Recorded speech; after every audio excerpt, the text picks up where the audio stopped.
La prise de poids peut être un frein à l'arrêt du tabac. Pour certains, une prise de poids de juste 2 ou 3 kg n'est même pas envisageable et peut participer à la reprise de la cigarette. Mais la prise de poids n'est pas une fatalité. Voici quelques clés du succès. S'hydrater, bouger plus, changer quelques habitudes alimentaires et se faire aider si besoin. Comment comprendre les réactions du corps au manque de tabac? Si la cigarette servait à ressentir une sensation de réplétion au niveau de l'estomac, les stratégies antifringales seront de croquer une pomme, une carotte, des radis, des tomates cerises, manger du fromage blanc en nature ou boire un verre d'eau lentement. Privilégier les légumes et les fruits au repas, comme ajouter une crudité, une salade, une soupe ou un fruit en entrée ou en dessert, tel que le melon par exemple.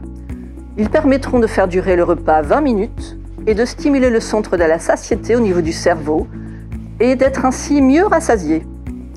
Pour le besoin d'oralité, si la cigarette servait à s'occuper la bouche, il est conseillé de garder des noyaux de cerise ou d'olive en bouche ou encore de mâcher un bâton de réglisse, sauf si vous faites de l'hypertension bien sûr.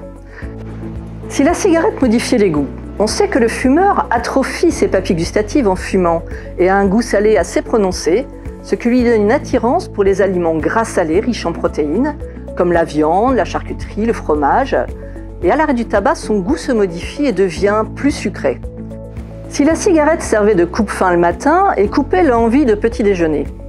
Refaire 3 repas par jour sont conseillés pour un équilibre à la journée.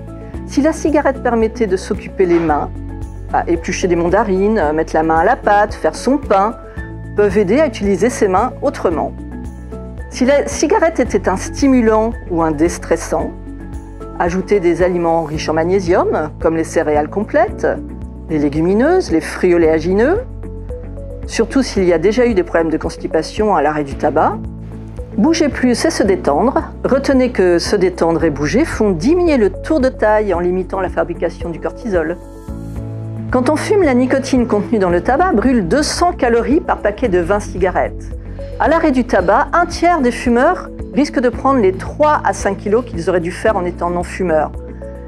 Il est conseillé soit de manger 200 calories de moins, soit d'utiliser des substituts nicotiniques qui limiteront la prise de poids, soit de dépenser 200 calories de plus par jour, comme ajouter 1 heure de marche à ce que vous faites déjà.